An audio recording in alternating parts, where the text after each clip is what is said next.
সম্ভব আপনারা এটার সুরাহা করুন।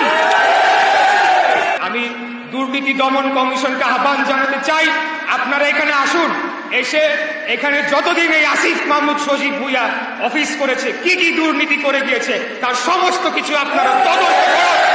আপনারা পদক্ষেপ নিন, আমাদেরকে মুক্তি দিন, জনগণকে মুক্তি দিন, আপনারাও শান্তিতে থাকুন। অন্যথায় যতক্ষণ না পর্যন্ত আপনারা এটা সুরাহা করবেন, আমি আপনাদেরকে বারে বারে বলেছি, আবারও বলছি, নিশ্চিতভাবে বলতে চাই, এই আন্দোলন থামার নয়। যে এই আন্দোলনের সাথে এই ঢাকা দক্ষিণ সিটি কর্পোরেশনের সর্বস্তরের কর্মকর্তা কর্মচারী বৃন্দ এবং ঢাকা দক্ষিণের স্থানীয় বাসিন্দা যারা এই এলাকার ভোটার, তারা রোদ বৃষ্টি ঝড় ঈদের ছুটি সবকিছু উপেক্ষা করে কিন্তু স্বতঃস্ফূর্তভাবে এই আন্দোলনে তারা যোগদান করেছে। এবং আপনারা দেখেছেন যে ইতিপূর্বে আমাদের এই আন্দোলনটি এত বৃহৎ পর্যায়ে চলে গিয়েছিল, আমরা কিন্তু নগর ভবনের গণ্ডি পেরিয়ে সেখানে রাজপথে অবস্থান করেছি এবং সেটি পরবর্তীতে সচিবালয় ছাড়িয়ে যমুনার দিকে পর্যন্ত গড়িয়েছিল।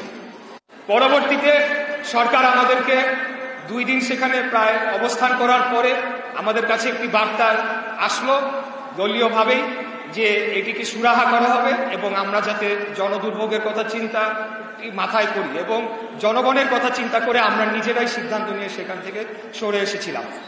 ওই ঘটনার মধ্যে দিয়ে আমরা বলতে চাই যে সরকার তখনও আমাদের সাথে প্রতারণা করেছে, এখনো আমাদের সাথে প্রতিনিয়ত প্রতারণা করে চলেছে।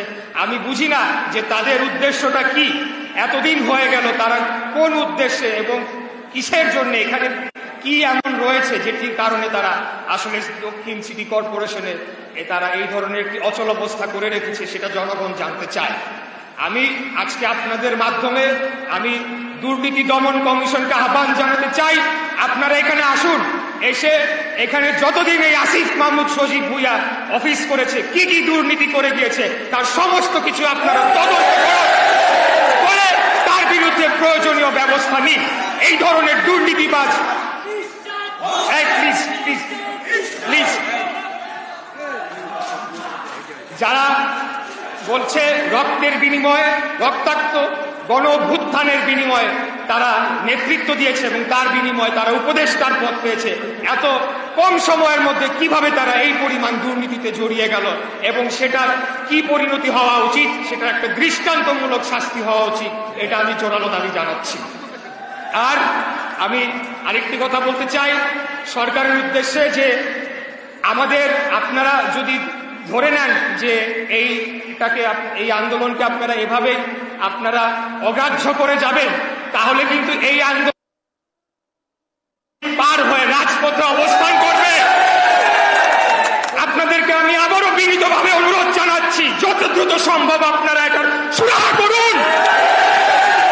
কেন আপনারা কাল বিলম্ব করছেন, কিসের জন্য আপনারা এখানে কাল ক্ষেপণ করছেন, কার প্ররোচনায় এই বর্তমান অন্তর্বর্তীকালীন সরকার এখন পর্যন্ত কোনো কার্যকরী পদক্ষেপ নিচ্ছে না, সেটা আমি বুঝে পাচ্ছি না। আপনারা পদক্ষেপ নিন, আমাদেরকে মুক্তি দিন, জনগণকে মুক্তি দিন, আপনারাও শান্তিতে থাকুন। অন্যথায় যতক্ষণ না পর্যন্ত আপনারা এটা সুরাহা করবেন, আমি আপনাদেরকে বারে বারে বলেছি, আবারও বলছি, নিশ্চিতভাবে বলতে চাই, এই আন্দোলন থামার নয়। সেই সময় বহু আগে পার হয়ে গিয়েছে, এখান থেকে পেছনে ফিরে আসার কোন রাস্তা আপনারাই খোলা রাখেন নাই। অতএব আজকে যে বেহাল দশা হয়েছে, নগর ভবনের যে অচল অবস্থা, সেটার জন্য একমাত্র দায়ী এই বর্তমান অন্তর্বর্তীকালীন সরকার, এর উপদেষ্টারা এবং বর্তমান প্রধান উপদেষ্টাও এটিকে এড়িয়ে যেতে পারেন না। তাই উনি সর্বজন শ্রদ্ধেয় ব্যক্তি, ওনাকে আমরা সবাই সম্মান করি। আমি ওনার উদ্দেশ্যে আবারও বলতে চাই, আপনি দয়া করে আপনি এই বিষয়টি আপনার নজরে আনুন এবং এটার একটা যৌক্তিক সুরাহা করার মধ্য দিয়ে আমাদেরকে, জনগণকে, ঢাকাবাসীকে মুক্তি দিন। গতকাল 16 জুন স্থানীয় সরকার উপদেষ্টা জনাব আসিফ মাহমুদ সজীব ভুইয়া বলেছেন, শপথ গ্রহণের বিষয়টি বিচারাধীন থাকা অবস্থায় গ্যাজেটের মেয়াদ শেষ হওয়ায় শপথ পড়ানো যায়। তার এ কথা সত্য হলে ভবিষ্যতে কোনো নির্বাচিত প্রতিনিধি আর শপথ করার সুযোগ পাবেন না। অর্থাৎ বিজয়ী প্রার্থীর নামে গ্যাজেট প্রকাশিত হলে পরাজিত প্রার্থী অথবা যে কোনো একজন নাগরিককে সজীব ভুইয়ার মতো একজন ব্যক্তি ইন্ধন দিয়ে শপথ না পড়ানোর জন্য মহামান্য হাইকোর্ট ডিভিশনে রিট মামলা দায়ের করবে। আর ওই রিট মামলা 30 দিন অনিষ্পন্ন থাকবে। গ্যাজেটে উল্লেখিত 30 দিনের মেয়াদ শেষ হয়ে গেলে ভবিষ্যতে কোনো জনপ্রতিনিধি শপথ করার সুযোগ পাবেন না।